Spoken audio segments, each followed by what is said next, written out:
Once widely declared the primary fan favorite and leader of the next generation of the Sixers franchise, momentum has slowed a bit too much for my liking for what the excitement level should be surrounding Tyrese Maxey. I want to reflect on why I think he's exactly the right guy to be the guy that carries the torch of this organization in the post-Joel Embiid era, and why I think we're going to see some big things from him in the short term right here. I know we've talked plenty on this channel already a bit about this two timelines concept, that obviously they still are invested in win now, that they have if Joel Embiid can be healthy, if Paul George can be healthy, if VJ Edgecombe can make a year one impact, and what we saw from Jared McCain last year was legit, that is the semblance of some sort of contender in a weak Eastern Conference. But at the same time, the page has begun to get turned, that they are making youthful selections, that Jared McCain is going to be a piece of the future, VJ Edgecombe is going to be a significant piece, Tyrese Maxey still just 24 years old, and this is not even bringing in the Justin Edwards, the Janai Brooms, the Adem Bonas. You can go down the list of the young talent that has been collected,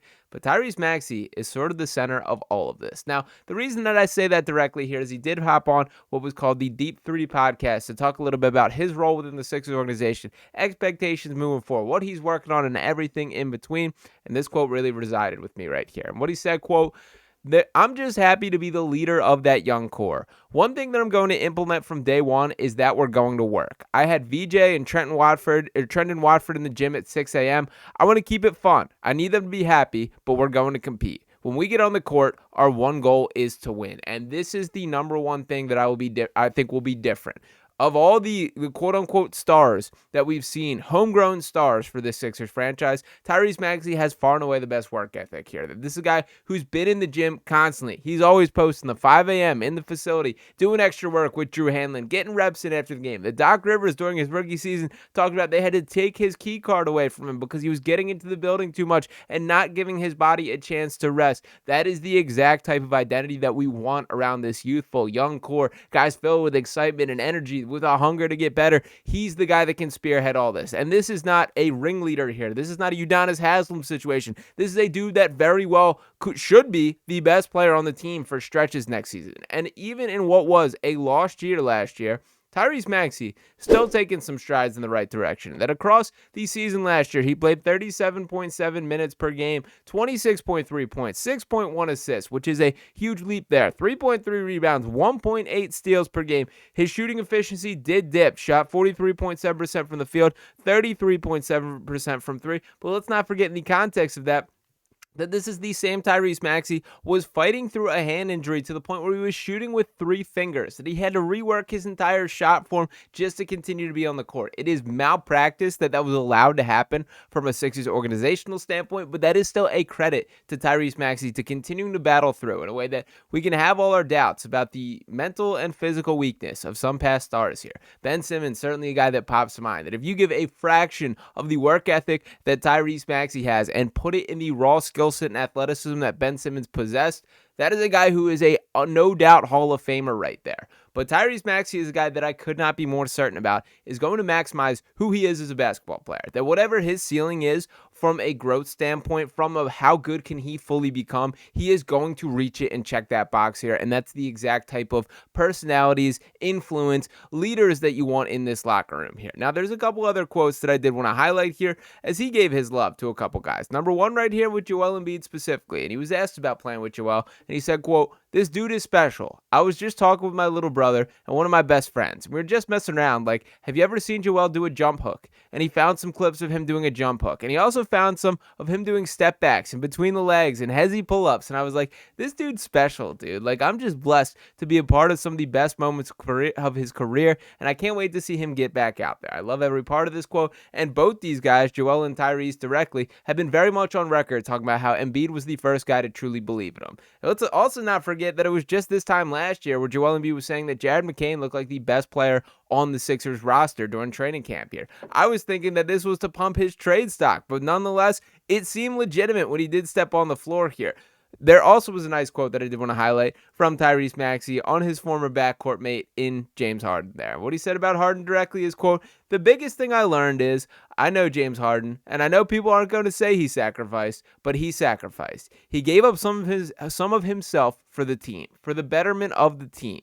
He was able to get Joel a lot of easy shots. He got me a lot of easy shots, but it was all about trust. From day one when he came in, the first thing he said to us was, quote, listen, don't think you're not going to get the ball. Don't think you're not about to still be aggressive and keep building your game.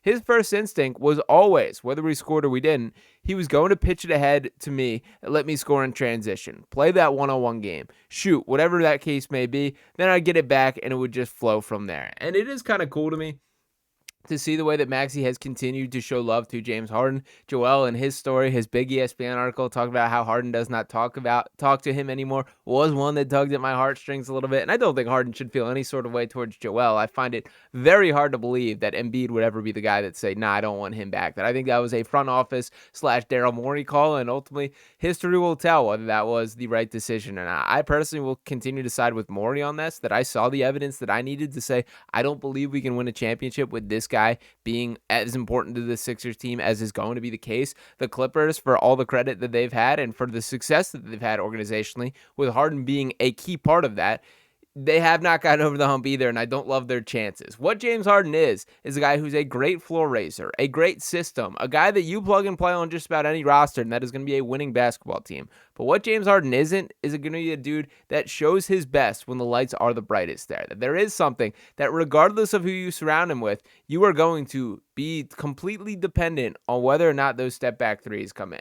But I do think for Harden specifically here in Philadelphia that we did see Joel Embiid rise to his MVP fame and earn that award playing alongside. That is not coincidental in some of the easy baskets, the pick and rolls that they did run. And for Tyrese Maxey directly also benefited in a major way by not being asked to fill those full point guard shoes right there. And to talk a little bit about Tyrese Maxey's trajectory right here, did not want to act like that is a fluke, some of these numbers that he's putting up. That we can see he would be heading into his 6th season last year, and you can see the notable growth year in and year out. Now, there have been some ups and downs for a variety of reasons. The role that he was asked, the playmaking being a point of conversation, the shot efficiency there, that when it was James Harden run the show and him having an opportunity to just catch and shoot, just have, the chances, these shots created for him, you can see the high levels of efficiency on pretty notable shot volume there. A season like last year where he pretty much had to generate every shot that did come out of his hands there, that's where you see the things start to dip down. 33.7% from 3. It does have to be better than that, but I am certain that it will be next year because that's exactly who Tyrese Maxey is. For everyone that is also in the comments in the trade Tyrese Maxey conversations, for starters, I don't see the why whatsoever here. He's on a contract that I'm completely comfortable with. That is a guy that I want to set the culture of this organization moving forward. And he's a damn good basketball player right now. That let's not forget this. That even, and I find this disrespectful rankings, but Hoops Height ranking the top 15 point guards for next season, Tyrese Maxey coming in at number 10. And I will just put it forth right here. I think he's better than De'Aaron Fox. I think he's better than John Morant. James Harden is like a different category I think you can fully put him in. I'm not going to say he's like straight up better than James Harden, but I'll rock with Tyrese Maxey more than I'll rock with James Harden from how much do I believe in this guy to get you to win basketball games. That I've seen Tyrese Maxey hit big shots in the playoffs, seen Tyrese Maxey have a little nasty to him in a way that I think is necessary.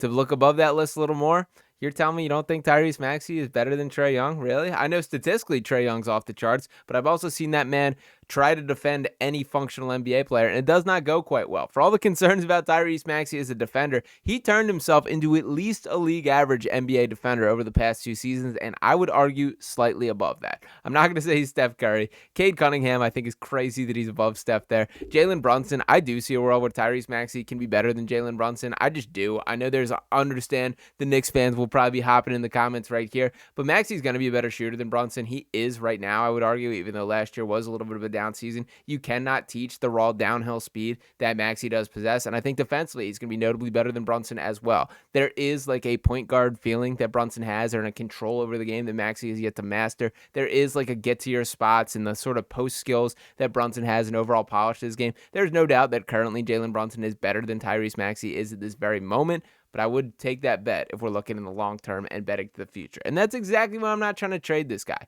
I don't see the appeal whatsoever. Is it a financial gain that you're talking yourself into? But who in their right mind, or what is a potential package that even improves the future outlook of the Sixers team. The only thing that holds any credence to me is all the guards not fitting together with VJ Edgecombe and Jared McCain in mind there, but I need to see that for myself. I need to see a sample size of these guys cannot play together before I'm quitting on any one of them individually, and their price point is not going to get any lower by holding them at this stake in the game. Go see what they can bring to the table. Go see how they can fit together and allow Tyrese Maxey to lead the charge a little bit. I know there's the concern about Joel Embiid's health and obviously not great reports circling right now. I do think it's likely that he misses the start of training camp and maybe even the start of the season. But the point that I will make right here is I think for most of Joel Embiid's tenure, it has been him dragging the Sixers to a top 6 playoff seed. Maybe it is time that Joel Embiid is the guy being dragged to a top 6 playoff seed, and he can be the finishing touches there. Maybe that is the route to how you get this team over the championship or the second round hump there. Ultimately, still a lot more questions than answers, but boy, don't take any of those frustrations out on Tyrese Maxey, man. Let me know if you guys are rocking with me the same way, same viewpoint, same mindset about Maxey in the comments there. I am seeing a little bit more anti-Maxey stuff than I ever want to see. This is a dude that I think checks every single box from a personality, from a player, from the way that he goes about his business. Every single part of him should be what you're looking for in a potential face of the franchise. And he's 24 years old, people. Pump the brakes. We got 10 plus years of basketball with this cat still to go. And his best days surely still ahead of him. So let me know what you guys think in the comments. Appreciate you guys tuning in as always. If you have not already, make sure you're smashing that subscribe button. Dropping a like on this video here. I'll be back talking to you next time right here on Sixers Digest. Peace.